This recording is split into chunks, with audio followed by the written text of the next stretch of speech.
to us that we were going to be received as being so different. Just to explain the point again, we believe that all the children of Adam have received guidance through a prophet, and the guidance would be to go on the straight path, and every time they veered off that path, God has sent another prophet to bring them back to the path. So, for example, Moses was one of them, David, all of them guys, peace be upon all of them, were sent for that purpose. So was Jesus, or Isa alayhi salam, and Muhammad, peace and blessings be upon him, was the final prophet. And what's special about him is his message is preserved in both physically in writing, since his companions were alive, and also in the minds of millions of Muslims. Now, if you didn't know, there are Muslims who know the whole Quran, like the whole book, back to front in both Arabic and whatever languages they know. And there are millions of Muslims that know that, which means that it is impossible to change, because if somebody's writing it down incorrectly, there's a person standing behind them that knows exactly what they've got wrong or what they've intentionally added. And if somebody is speaking it wrongly, there's usually somebody who knows behind them. So it's impossible to change it or alter it, like has been done with the Bible, for example, where like the story of the adulterous woman was added in. And he goes, okay, since you've given us such amazing surrender terms, my alarm is going on and I can't turn it off. And it's so embarrassing. It's telling me to put my kids to bed. I should have remembered to turn it off, but it didn't occur to me. He says, you've given us such amazing surrender terms, and because I feel such kinship with your religion, will you do me an honor? Will you come to my church and pray in your Muslim way next to me as I pray in my Christian way? And Umar ibn al-Khattab goes, never. And Sophronius goes, why? He goes, I'm the Caliph. The first place I pray in Jerusalem is going to become a mosque. The Muslims will take it and they will create a place of worship for Muslims, and you will lose it. And I don't want you to lose your church. And Sophronius goes, oh, okay. What if we find an empty piece of Jerusalem and we just pray there? And Umar ibn al-Khattab goes, yes, I accept. An empty piece, something that nobody owns. So they go and they find an empty lot.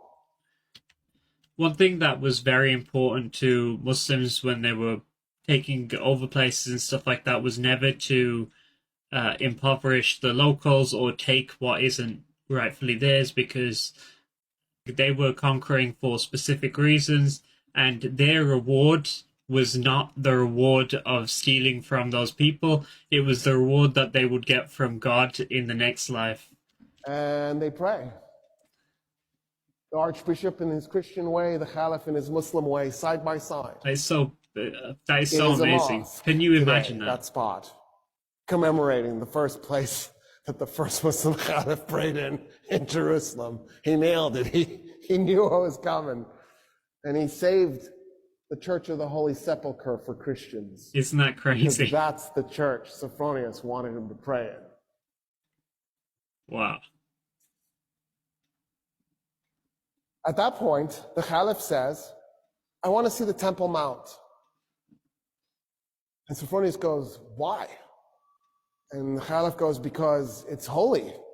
It's holy to everybody. It's holy to Christians, it's holy to Jews, it's holy to Muslims. Yep. And Sophronius goes, nah, we haven't been treating it as holy to anybody. And Umar ibn al-Khattab goes, what do you mean? This is insane. So Sophronius says, so after we tore down the second temple of Solomon, when we conquered Palestine, we turned the Temple Mount into a garbage dump to punish the Jews. And the Caliph goes, what do you mean? And Sophronius goes, yeah, there's like 500 years of refuse on that thing. It's just a garbage dump. And he goes, show me. They walk up to the Temple Mount. Isn't it insane that he has empty seats in this talk? Like, this talk is so powerful and just like amazing. And, like half the people aren't even there. Whereas you can get people like spewing, like they'll be singing songs that people don't even like understand the lyrics to, and they'll sell out arenas. And this sort of story that's being told in such an amazing way isn't even filling out half a room. Like, isn't that absurd? Oh man, And the Caliph can't believe what he's looking at. He falls on his knees and he begins clearing the garbage by his hands. His army sees their leader on his knees clearing garbage, and they run up and they start clearing the garbage themselves. And they clear the garbage off the Temple Mount. The Caliph goes, okay, I want to meet some of the Jews living in Jerusalem. And Sophronius goes, there are no Jews in Jerusalem. And the Caliph goes, what do you mean there's no Jews in Jerusalem? The city is holy to the Jews. How could there be no Jews? And he says, well, us Christians, we pretty much murder them every chance we get. We really hate Jews. In that's fact, history. in the war we just did against the Persians, the Jews sided with the Persians. And so we murdered 20,000 Jews in Jerusalem and completely purged the city of its remaining Jewish population. And Omar ibn al-Khattab goes, no, this is wrong. You can't do this.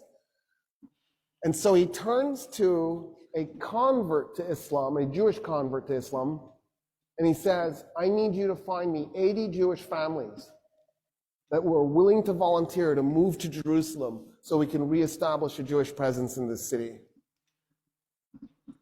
And that's how the Muslims conquered Jerusalem.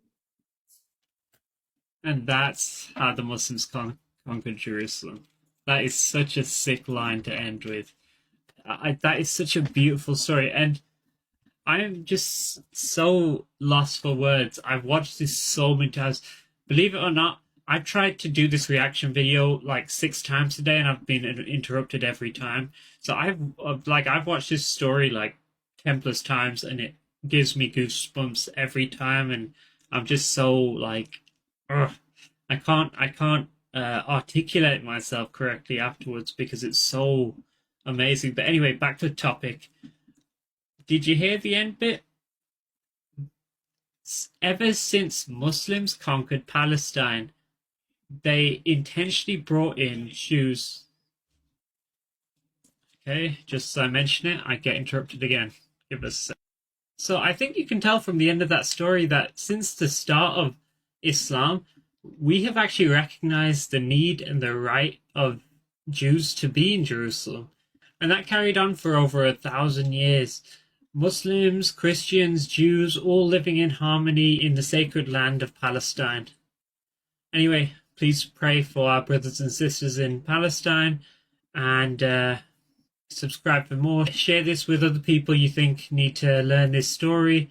I think it's such a poignant tale, and it's literally like it's a story that's been crafted by God to teach us thousands of years later to show humility and respect each other no matter what our race or even status is. Anyway, I'll see you guys after I get back from Umrah with a normal entertainment recommendation next time. Assalamu alaikum.